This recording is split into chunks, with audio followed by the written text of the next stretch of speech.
Hey guys, what's going on? So I just wanted to cover the life of Alex Pereira. Really is taking off in the UFC right now, and I still think he has a long ways to go. And I think his story really serves as an inspiration for many, and he is a living example of someone that's overcome a lot. So starting out in his early childhood, we know that Alex Pereira grew up in Brazil.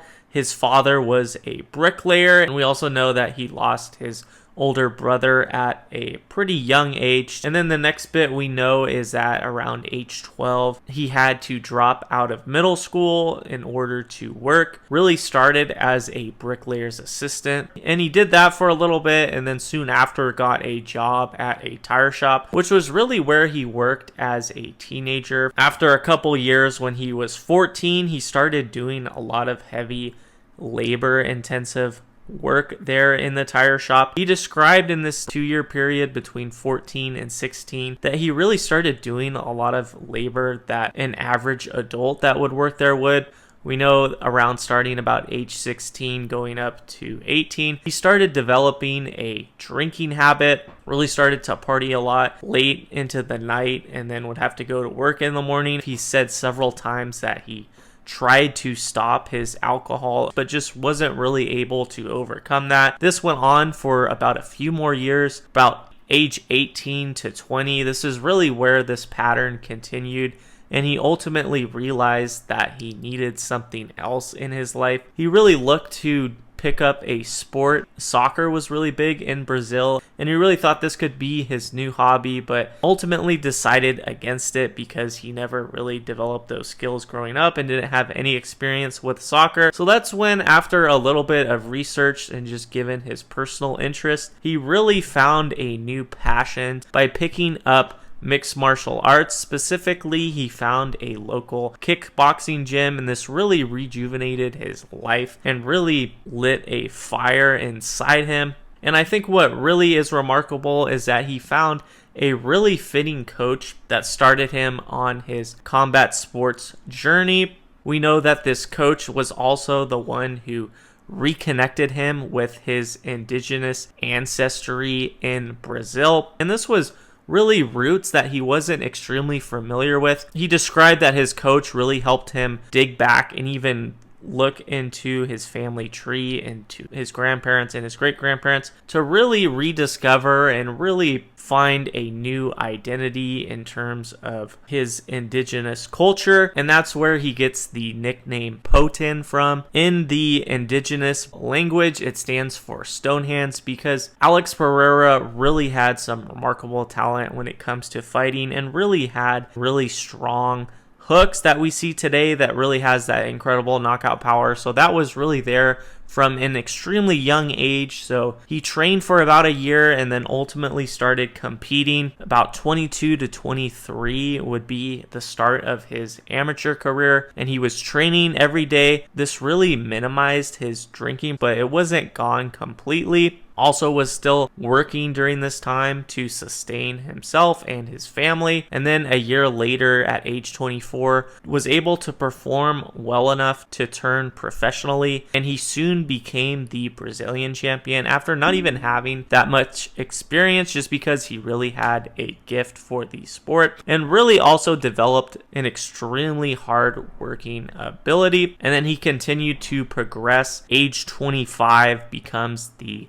South American kickboxing champion. Continued this up until age 26, and that's where he joins Glory, which is really the more prestigious and the main kickboxing league that we know and hear of today. Worked his way up there and eventually won the middleweight contender series. Continued working his way up, and also in this time, because even though Glory was really a big thing, still didn't pay nearly enough for fighters to really be comfortable making a living. So that's when he started his first MMA match. He lost his first one because he went up against a pretty heavy grappler and got submitted, but really honed in on his takedown defense, was able to get a TKO his next MMA match. And this is also the same year that he would still compete in kickboxing, and that's when we get the first match between him and Israel Adesanya. Pereira was able to win that via a decision.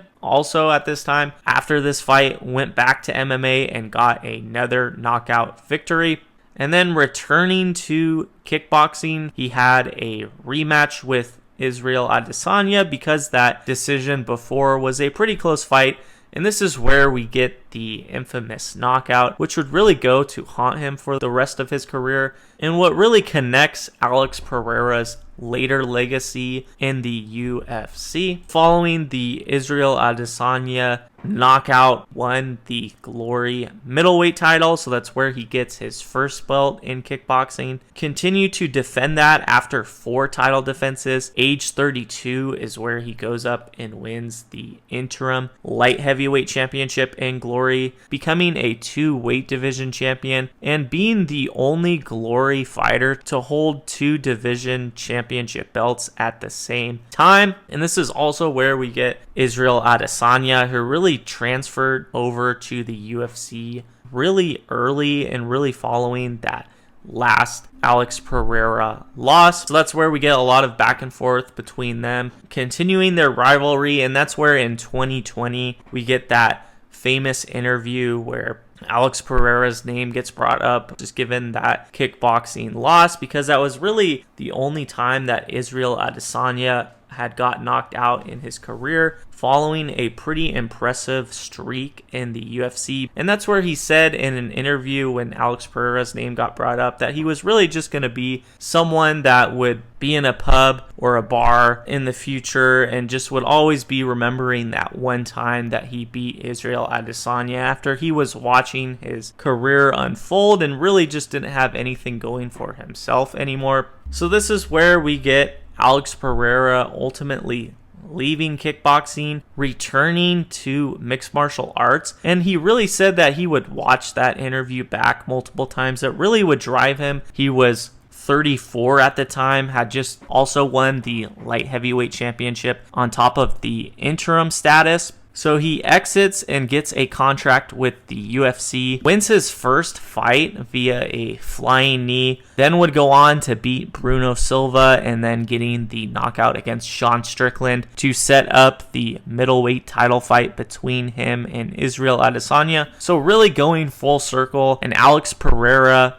wins again, getting a late round knockout. So he would become the next middleweight champion. They fight a few months later, does lose a rematch. This time Israel Adesanya was able to get one win over him, really almost set him up in a way. You had Alex Pereira going forward, Israel kind of against the cage, and almost played possum and then was able to catch him and get that knockout.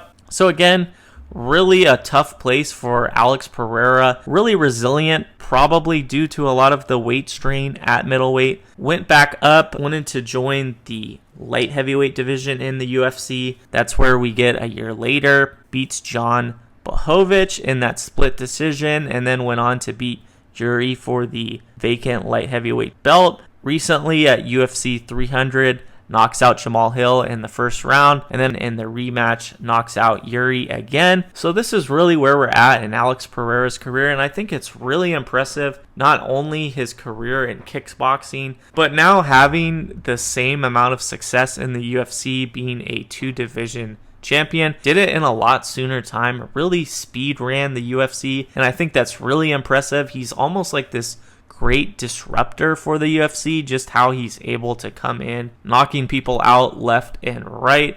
You do maybe have that setup for a trilogy with Israel Adesanya if they're able to meet at light heavyweight. I don't think that's probably going to happen at this time, but I think you really have such an impressive story here. Really, given his life trajectory, if he didn't ultimately decide for himself to join kickboxing and start his combat sports journey, also is now able to support his family and even got his sister into combat sports, I believe. Also around the time he was doing kickboxing, he got her into it. She was also able to become a bantamweight champion, even competed on the same card as him at one point. So really, Alex Pereira is a living legend, and I think he's also a superstar, not just how he delivers in his fights, but really has a lot of the good characteristics. And I think his rivalry with Israel Adesanya, even though it is personal, some of that probably is dialed up just for the show business part of it. So they look to be probably friends, and even though you have that comment from Israel, still was able to get the better of him for once, and I could likely see them having a great friendship after they retire. And I think what's also really inspiring for Pereira, besides making his pretty late run in the UFC